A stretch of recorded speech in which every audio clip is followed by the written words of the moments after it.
आवश्यकता वाला लाइव में आपका स्वागत है। मैं राजेंद्र सोनी आपके सामने एक बार फिर हाजिर हूं देश और दुनिया की नई नई खबरों का पिटारा लेकर। सनातन धर्म के प्रति आमजन को जागरूक करने की मुहिम चलाने वाली समाज सेवी संस्था सर्व समाज हिंदू एकता दल के तत्वाधान में बागपत जिले के पांची खासपुर ग्राम में बैठक का आयोजन किया गया। इस अवसर पर बतौर मुख्य अतिथि समाज सेवी तथा संस्थापक अध्यक्ष लक्ष्मण सिंह हिंदू, सलाहकार कमेटी के अध्यक्ष अधिवक्ता राम नरेश हिंदू, विकास हिंदू, जय हिंदू, जीतू हिंदू, आशीष हिंदू, मनीष हिंदू, विकास कुमार हिंदू सहित क्षेत्र के गणमान्य नागरिकों ने हिस्सा लिया।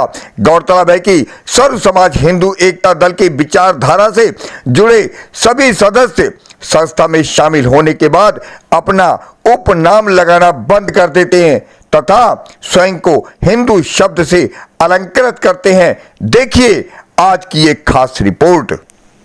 उदाहरण है, काफी हमारे उदाहरण है जो हमारे अधिकार है, हमारे जो सनातन धर्म के जो हमारे अधिष्ठात्री देवी देवता है उसके मंदिर को भी ध्वस्त करके कब्जे में ले करके वहाँ पे हम लोगों को पूजा पाठ या हमारे सनातन धर्म को रोकने के लिए उन लोगों ने कुछ ऐसे तत्व है जिन्होंने मजबूर किया। हम लोग चाहते हैं कि भविष्य में ऐसा कभी ना हो जो पहले बीत चुका है। आने वाला दिन हमारे भारत जो भारतवर्ष के इतिहास से जो नाम नामांकन किया गया है वो चलता रहे। कभी बाहर के ना कोई फिरंगी आ सके और ना ही तो बाहर के कोई ऐसा आए जिसको हम लोगों ने आज बाबर के नाम से जाने जाते हैं, जो आज भी अपनी किला, अपनी झंडा और अपने सत्ता को बार बार याद दिला करके भारत में ये कहना चाहते हैं कि ये भारत में जितनी भी मंदिर है वो बाबरों की देन है जो कि बच गया। कुछ ऐसे मुस्लिम लोग कहते हैं कि उनकी देन है जो बच गया, जो उनके हाथों से, उनकी ताकत से, उनकी नजरों से बच चुके। अदरवाइज ये सभी मुस्लिम मस्जिद बन जाते। बाहर से आए संस्थापक महोदय, संयोजक महोदय, प्रचारक महोदय और सभी इस समाज के अनुयायी जो बाहर से आए हुए हैं उन सभी का मैं जो है ग्राम पंचायत पांची खासपुर की ओर से हार्दिक स्वागत और हार्दिक अभिनंदन ग्राम पांची में करता हूं। जहाँ तक बात यह है कि अभी तिवारी जी ने कहा कि बहुत ही शॉर्ट नोटिस हमें दिया गया। मेरे भाई हैं सुनील शर्मा, उन्होंने अभी 15-20 मिनट पहले ही मुझे फ़ोन किया कि हिंदू सर्व समाज एकता दल से कुछ लोग गांव में आना चाहते हैं। अगर हमें ज़्यादा समय मिल जाता तो बहुत आदमी यहाँ इकट्ठा आपको मिलते।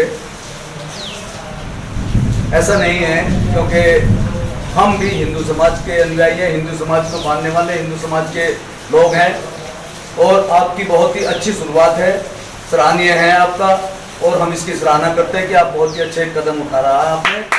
और भविष्य में जो है मैं आपको आश्वस्त करता हूं कि इस गांव की तरफ से आप कभी भी आएंगे, किसी भी तरीके की आपको किसी भी बात की आवश्यकता होगी, आपके पूर्ण रूप से जो है इस संगठन को मजबूत करने के लिए सहायता की जाएगी। जहाँ तक मेरे गाँव के उपस्थित सभी बुजुर्ग, नवयुवक साथी सभी उपस्थित हैं यहाँ। जहाँ तक समाज की बात है ये तो कहने की बात नहीं है कि जब हम हिंदू समाज को बिलोंग करते हैं तो हमें हिंदू पद्धति का अनुयायी होना चाहिए और उसके हिसाब से जो है हमें चलना चाहिए, उसकी पूर्णता हमें जो है हर बात का जो है अनुसरण करना चाहिए। मैं कह रहा हूँ कि अगर हमारा हिंदू समाज अब भी जागृत नहीं हुआ तो उसे कभी समय नहीं मिलेगा और वो अपने हाथ ही मलता रह जाएगा कि भविष्य में कभी उसे इस तरीके का ना तो मंच मिलेगा, ना इस तरीके की उसे गवर्नमेंट मिलेगी, ना उसे इस तरीके का समय मिलेगा और मैं तो यहाँ तक कहूँगा कि उसे इस तरीके की टीम भी नहीं मिल पाएगी। अगर जो आप इस पर मेरे साथ चलने की कोशिश करेंगे तो मैं आपका बहुत बड़ा आभारी रहूँगा। मैं अपने बड़े भाई किशन भाई से निवेदन करूँगा वे भी अपने 2 शब्द आकर के कहें।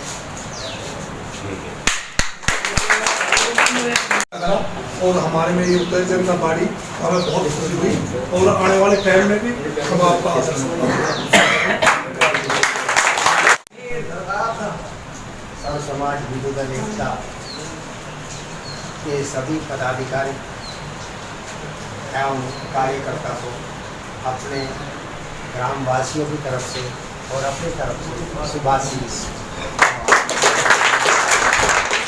और ये भी आप लोगों की ऊर्जाएं हैं जो आप बांट रहे हैं हमारे बीच में, कि आप अपने घर से आते हैं, इकट्ठा होते हैं, डोर टू डोर जाते हैं और हम सबको जागरूक करते हैं।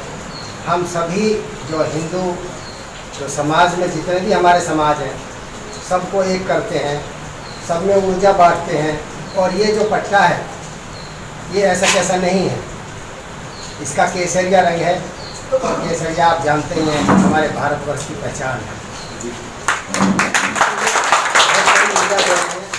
आज की तारीख में लोग पैसे से मोहताज हो रहे हैं।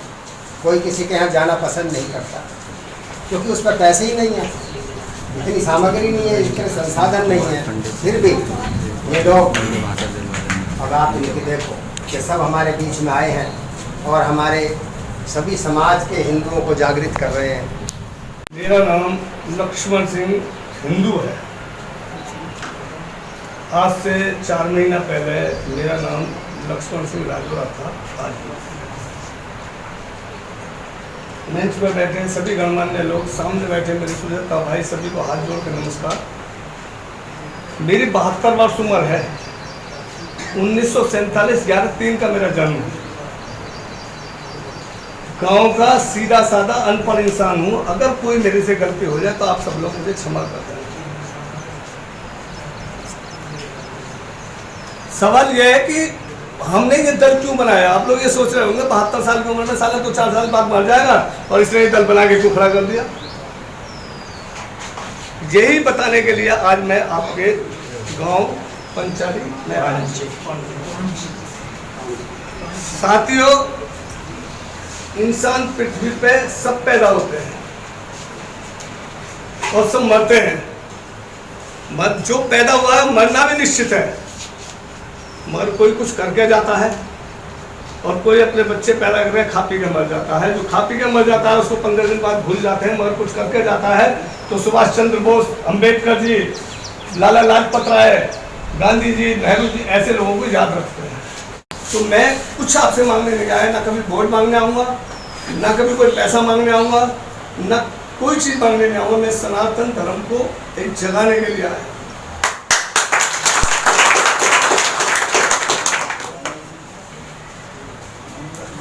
जीवन बड़ा अनमोल है। जिंदगी आपको बहुत अच्छी लगती है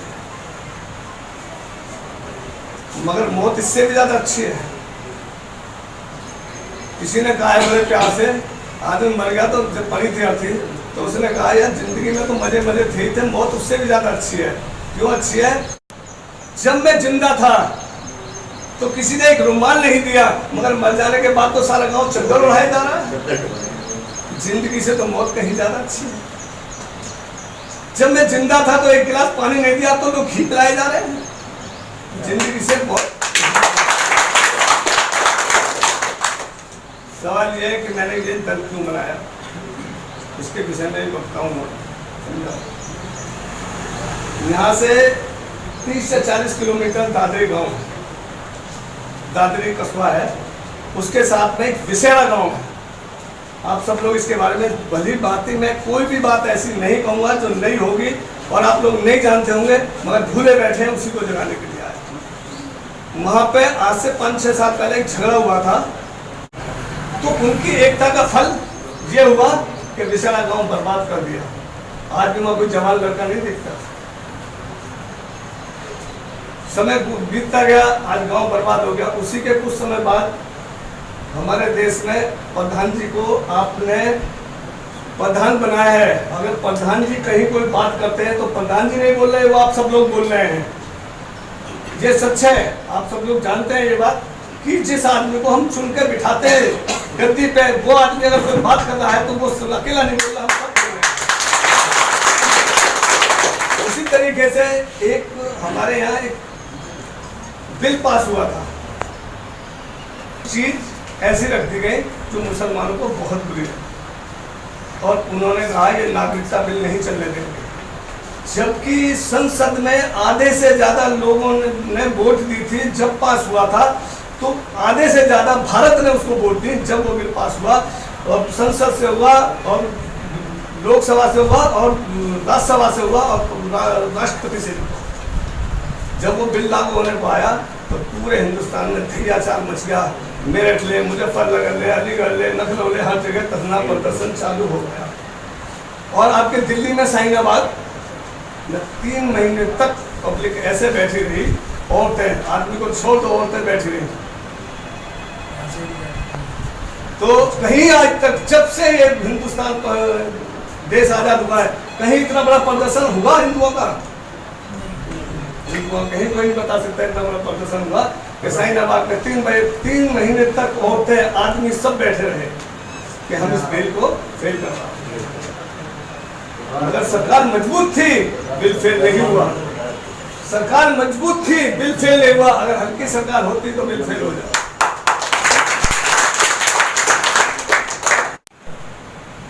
हम लोगों में एकता नहीं थी, वरना उसी दिल्ली के अंदर एक लड़की के साथ बलात्कार 4 लोगों ने करा था और पूरा हिंदुस्तान जाग उठा था। उसमें कोई जात पाती नहीं थी, ना हिंदू था, ना मुसलमान था, ना सिख था, ना ईसाई था, सब एक रास्ते को उतर गए। उन 4 लड़कों के लिए अलग कानून बना, अलग संस्था बैठी, अलग सरकार हिल गई और एक कानून बनने के बाद उन 4 लोगों को फांसी हो चुकी है। अगर आज हमारे देश में अंकित शर्मा के लिए भी इस तरीके का प्रदर्शन धरना होना शुरू हो जाता तो अंकित शर्मा को सबसे पहले न्याय मिलता, मगर कोई नहीं, सब जानते हैं, मगर किसी ने कुछ नहीं। हमारे ही भारत की बात है, मगर उतना शक्तिशाली देश होते हुए हमारे ही देश में एक गजनबी आया और इस देश को लूट के ले गया, और इतना लूट के ले गया कि एक नहीं 17 बार लूट के। आप उसका कारण जानते हैं? ये तो सब जानते हैं कहाँ गजनबी आया था, मगर ये नहीं जानते कि क्यों लूट के ले गया। न्यू लूट के ले गया कि जो पंडित थे मंदिरों में रहने वाले, उनको तो लड़ना ही नहीं आता था, उनको तो ज्ञान बांटना आता था। जो क्षत्रिय थे उनको ये सिखाया गया था कि तुम तो राजा हो, सेठ हो, क्षत्रिय हो, तुम्हें शराब शबाब को अब इसके सिवा कुछ नहीं चाहिए। और बनियों को ये सिखाया गया तुम बिजनेस करो, पैसा कमाओ, चखत्ती भर लो, मगर समाज को मत देखो, दुनिया को मत देखो, हिंदुस्तान को मत देखो। और बाकी जातों को तो चढ़ा ही नहीं जाता था मंदिर में, वो क्यों रहने जाए? मगर उस समय हमारे में एकता होता तो एक गजनबी तो क्या, जितने भी गजनबी आए एक भी हमारे हिंदुस्तान को नहीं लूट पाए, क्योंकि हमें एकता नहीं है। जब पंडित मारा तो भंगी क्यों जाए? तो मैं किसी भी आदमी को कभी ये नहीं कहता कि आप हिंदुस्तान में रहते हुए कोई शादी विवाह दूसरी जाति में करें, दूसरे समुदाय में करें, अपने समुदाय में करें, अपने में करें, मगर हर आदमी अपने आप को हिंदुस्तानी माने, देश का एक सच्चा भक्त माने, और ये याद रखें कि हम हिंदुस्तानी हैं। जाते जाते सब्सक्राइब करना ना भूलिए, आपके अपने चैनल को एक प्यारे से लाइक के साथ।